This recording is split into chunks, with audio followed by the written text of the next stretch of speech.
Autumn is here, and we can tell. Like most of us, one of the first things I see when I step outside at the moment is a wall of rich yellows, vibrant oranges, and deep reds, mostly untouched. And that surprises me, because the benefits they can give us for absolutely nothing are just incredible. And we'll be getting onto that today as we look at 3 ways you can use these leaves to help prepare your garden and your soil for next growing season to better your yields and your plants. My name's Thomas.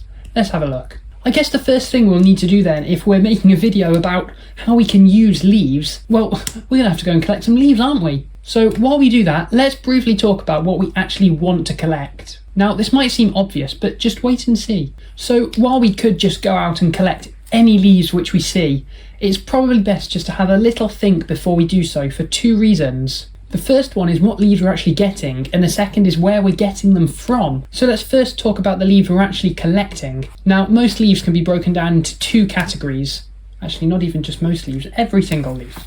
And those are deciduous leaves and evergreen leaves. And if you're wondering, the deciduous trees are the ones which lose their leaves every autumn, and the evergreen ones, well, they like to keep hold of their leaves no matter what. So some examples of some good deciduous trees are your oaks, your maples, your birches, and ashes too. And if we're being honest, if we're looking to use them in our garden, these are the sorts of leaves we're going to want to look for, mainly for one big reason, and that is that they break down a lot quicker than evergreen leaves. Around a year or so, if you're wondering. And then on the other hand, you've got your evergreens, which are your hollies and your laurels. Now, these leaves are quite identifiable by the fact they've got a much waxier surface, and if you feel them, they almost feel shiny, and that lets the water obviously run off, and it also helps to deal with water loss. Now, a bad thing about having that waxy surface on the top, it means that they break down a lot slower. So if you are going to collect both types of leaves, it's probably best just to have them separate, so you can have your deciduous batch, which will be much quicker and you can use sooner, and your long-term project for the evergreen leaves. But really, if you've got deciduous leaves, there's no need to collect evergreen leaves really. Okay then, so the second point about where we actually source our leaves from. Now, this might not seem like a very important one because, leaves are leaves, and wherever they come from, they're coming off trees, so why should we care? Well, it's actually got more to do with the environment that the trees are in. So if we're sourcing leaves from near roadsides and leaves which are already on the road, they're more likely to have harmful chemicals and pollutants in, which we just don't want in our compost or our leaf mould. So it's always better to try and look for the trees which are a bit further away from the busy roads and things, just so the leaves are, I guess, in a way, purer, if leaves can really be purer. To actually collect the leaves then, it's quite simple really. You can just use a rake, or if you don't even have a rake, just use your bare hands with some gloves if you really want. The choice is yours. And then all you need to do is just squeeze them into a bucket or a bag, whatever you've got available, making sure to really squish them down to the bottom just to maximise the space and to maximise how many leaves you can actually collect. So now that we've covered that, let's take them back to the garden and see what we can do with them. So the first way which we'll be looking at using leaves today is to create some leaf mould.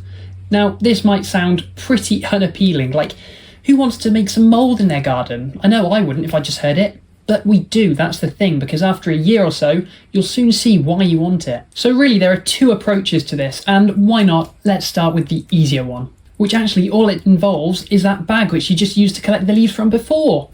Saved your job, hasn't it? Now you might be thinking, what's the point in putting them in a bin bag? Nothing's going to break down in there, but just you wait and see.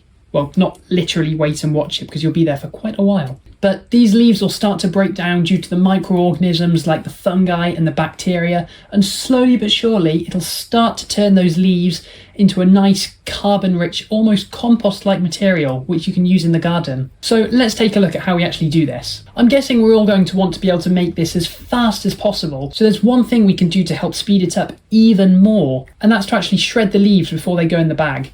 So to do this, you've got 2 ways really. The first is that you can use a lawnmower and just simply put it on its highest setting and just ride over the top of all those leaves, and you'll be able to collect them in the bag or leave them on the ground to then re-rake up again. But really, if you can collect them in the bag, I would do that to save yourself a job. Or alternatively, if you don't have a lawnmower or access to one, you can just use a pair of shears or secateurs or whatever you've got really, just to try and chop them up. Scissors if you really have to, just to help increase the surface area, and that'll obviously help to increase the rate of decomposition. Now we've got our leaves all nicely shredded, it's time to get them put back in the bag. Now this process is an aerobic one, which means it needs oxygen. So how are we going to do that? we're going to attack the bag, and we can do that simply with a knife or a garden fork or spade or whatever you have just to stick some holes in it, and then you're good. We'll then put that bag somewhere out of the way in the garden, just somewhere where you're going to forget about it for a while, and then in a year or so's time you can come back, check on it, and you'll have some nice... I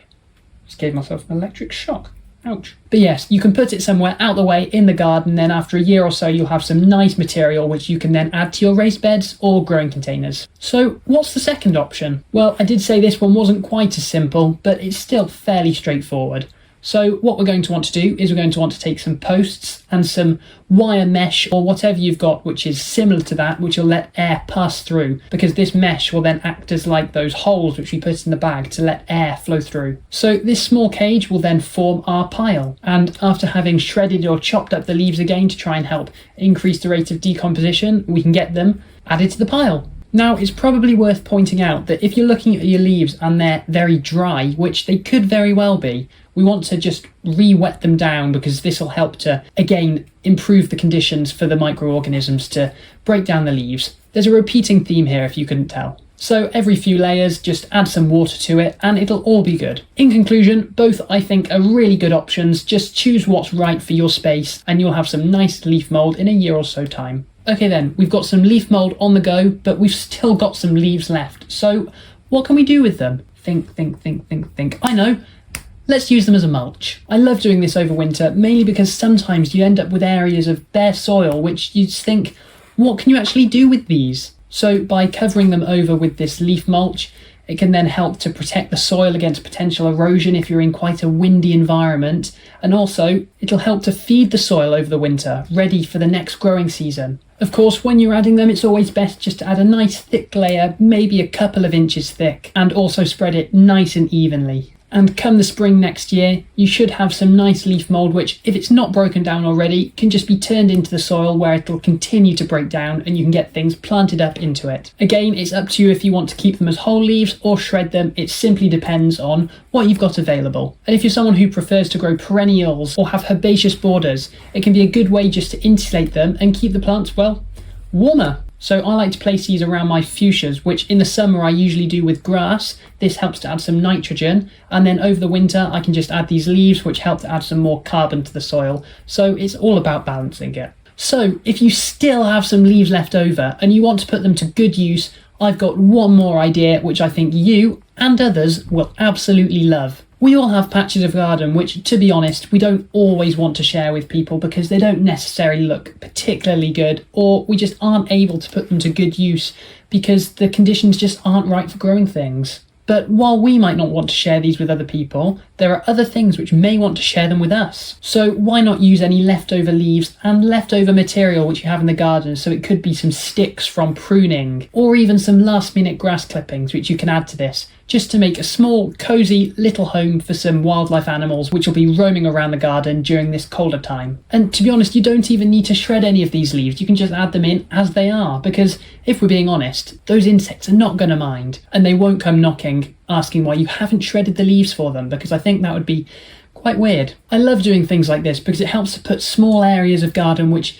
just aren't really very good at being used to good use. Of course, we all understand the importance of having a nice diverse garden with a strong ecosystem, because that obviously helps to build stronger and healthier plants which benefit us too. Because even if you're thinking that, well, this one just isn't going to benefit me, just remember that those insects which you're providing a home for will return the favour to you by eating those unwanted insects which we really do not want in the garden. It may not seem too useful, but in my opinion, I reckon this is the most useful out of the 3 things which we've looked at using leaves for. Although, why not let me know in the comments which you think will be the most useful and which ones you'd like to put into practice in your own space. But there we go. That's 3 ways which you can put those brightly coloured, carbon-rich leaves to good use this autumn. So why not get out there and collect them up before it's too late? But if you do want to see a list of other things which you can be getting up to at this time of the year, why not click here to check it out? But anyway, thank you so much for watching. If you have enjoyed this video, please consider leaving a like on it and subscribing to the channel, and why not share it with a friend, because it's the best way to support what I do. Anyways, thank you so much for watching, and well, see you soon.